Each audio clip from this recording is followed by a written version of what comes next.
Hey friends, welcome back to my channel. My name is Jaleesa. This is Jaleesa Read, your space for Black books, real life, and everything in between. We are officially through the first half of 2026.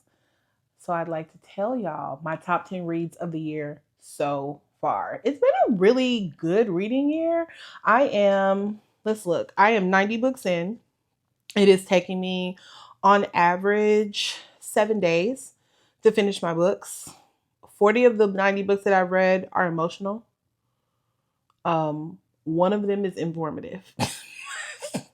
Hey, that don't sound right. Most of them are in between. Damn, I've been reading some thickies. Most of them are between 300 and 499 pages. 49% of what I read is between 300 and 499 pages. I haven't read anything over 500 pages. That's crazy. What is most surprising? 53% of the books that I've read this year have been audiobooks. Like when I tell y'all I'm an audiobook girly, I mean I'm an audiobook girly. Okay, I'm here. Hello? That's how I be reading. Reading audiobooks has been making work so much fun, which I know sounds crazy. I actually do really enjoy my job. I love what I do. But like being able to read a book, that's crazy.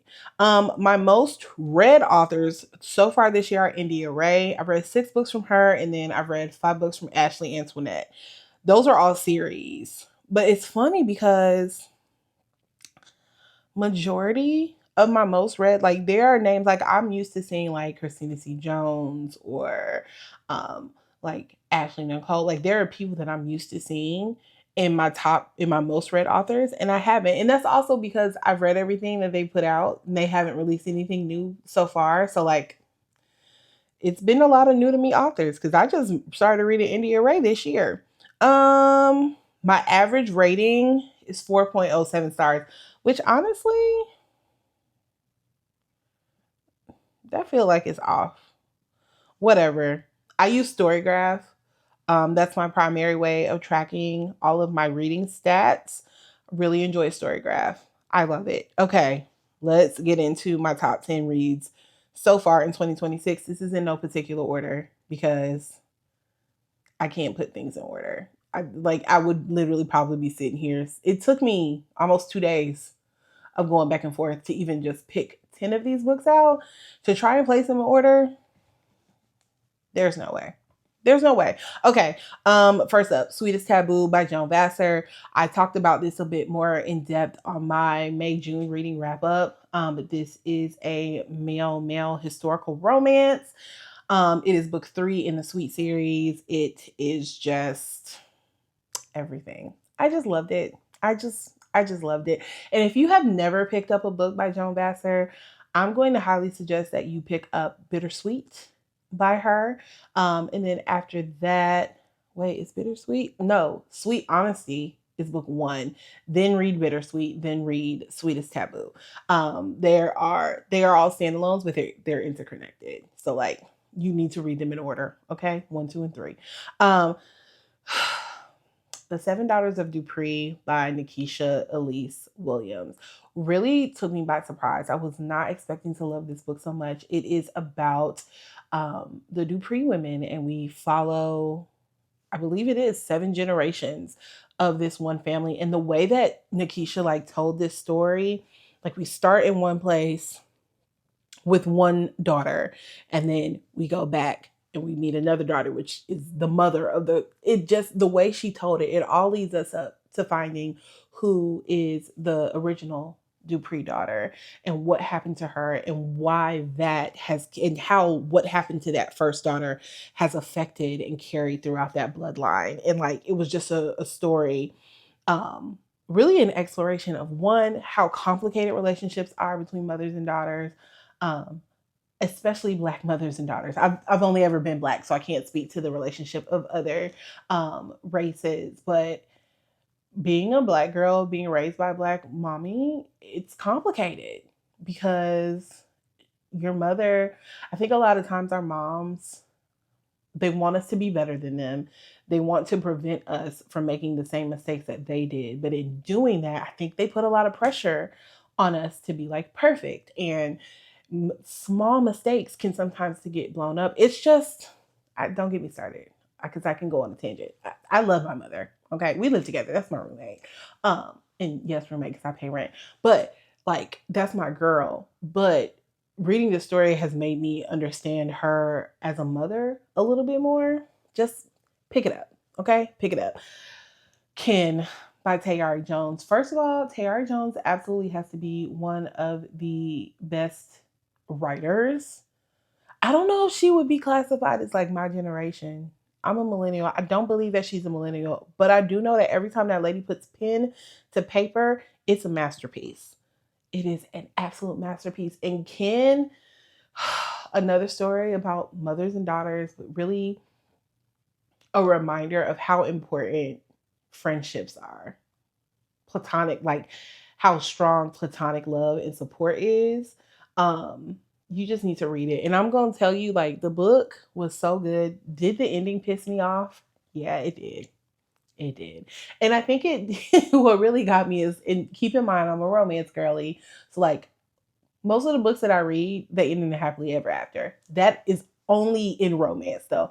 In every other genre, it's not a guaranteed happily ever after. And sometimes you don't even really get like everything tied up neatly in a bow. Sometimes the stories just end and you just have to be okay with that. And the way that Tayari ended Ken, girl, damn, that book was good. I actually need to get a physical copy of it. I bought the audiobook. I need a physical copy of that for my shelf. Actually, I'm gonna do that when I get off of here. Watercolors by Evelyn Latrice. Read it. If you are a slow burn lover girly, if you really like feeling the emotions and just getting swept away by a story and characters, go to Watercolors. Evelyn Latrice put her big toe all up and through that book. Oh, it was so good. Score by N'Dia Rae completely blew my mind, exceeded every single expectation that I ever had for it. Monk and Verity will stick with me. Verity will, what a character. Monk, what a man. It's N'Dia Rae. Like, can you go wrong with a Kennedy? I've yet to read a N'Dia Rae book I didn't absolutely love. The Quarter Queen by Kayla Hardy. This is a historical fantasy. It's about Marie Laveau and her daughter in New Orleans. There's witchcraft, there's trickery, there is, so good. This one I would say do immersive reading, like the way Kayla wrote like the action scenes in this book, like I could see them as I was like reading them. I was like, oh yeah, it was just really, really good. If you like Marie Laveau, if you like the setting of like New Orleans, I think you'll really enjoy The Quarter Queen. The Ethics series by Ashley Antoinette. It's gonna hurt. It's gonna hurt.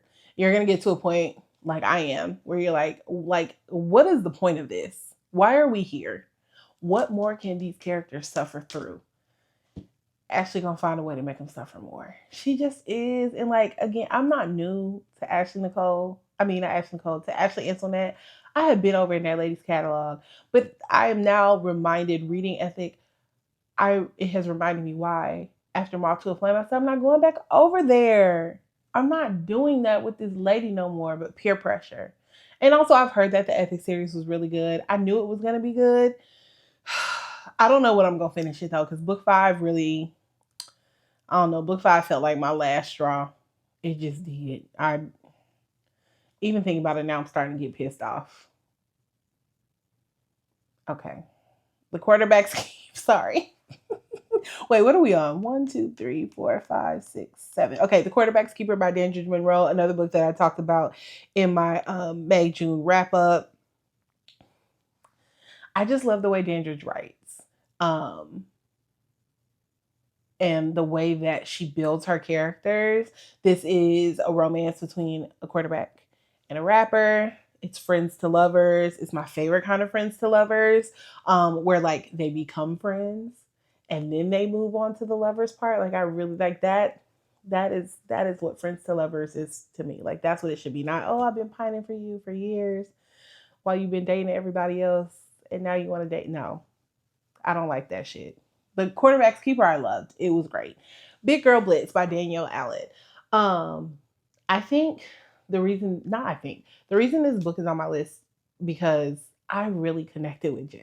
And I know that a lot of people were like, Jazz drove them crazy. She was driving me crazy too. Like, I'm not going to sit here and pretend like she wasn't. But Jazz was also going through a lot. And like, I'm grieving just like Jazz is kind of working and grieving in Big Girl Blitz. And I think I just really connected with that. And then I just really love the way her and Lamar connected. Like it just, I don't know. It made me, I was jealous. I was like, damn, where's my 26-year-old football player at? God damn it. I be going to bars all the time to watch games. Where is he at, Lord? But yeah, Big Girl Blitz by Danielle Allen. Love it. And she just announced, I think it was last week, that she is going to be doing kind of a series based on the football team that Lamar plays for. I was like, girl, absolutely yes. Absolutely yes. And then finally, to round things out, the Quest series by N'Dia Rae. This is very much urban fiction, urban romance. Urban stressed me the fuck out. That's really what it was. But it was so, y'all, the way I flew through these 3 books, the way it got so bad that I was having Alexa read me the book while I was in the car. Because I was like, I really have to go do stuff. Like I have errands to run. I got to go to the store. I got stuff to do. But I don't want to stop reading. So Alexa, pick that up for me. Thank you so much. So good. I'm actually diving a little deeper into N'Dia Rae's catalog. I'm currently reading Creed by her. It's pretty good. Creed, Riot, and there's a third brother. I probably should have read them before I started reading the Banks brothers, but fuck it, we ball. So yeah, those are my top 10 reads so far in 2026. There are some books that I'm really, really looking forward to. Nola and Baldwin by Donna Hill. I'm ready to get into that one. Goon 2 by Jaquel J. I don't know when it's coming. I'm hoping it comes this year. Goon 2 and Zora's book. I mean, not Zora, Koi's book. No, Cora. Why I don't know people's names today? What's going on with me? I don't know. What else? There are some other books that I'm really excited about, but I can't seem to think of any of them right now. Oh, Summer and Dooley by Gray Huffington. Cannot wait to read that. I love when she goes into her urban bag. I just do. I just do. So yeah, a lot of good reading coming up. I'm currently reading The Secret World of Maggie Gray. I'm on book 2, which is The First Family. I can tell y'all now this series is going to be in my top reads of 2026 because the way I'm trying to decide if I can if I can increase my audiobook to 2.5 and still understand and follow what's going along, because the book 5 comes out on Sunday. Well, today is Thursday when I'm recording this. I don't know when you guys are going to see this, but book 5 is either on the way out or it's coming out. Nonetheless, I'm trying to meet them over there.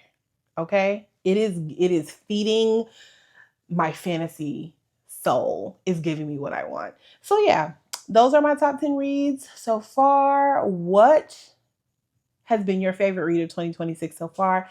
Let me know in the comments. Thank you for giving me some of your day. I will talk to you later. Bye.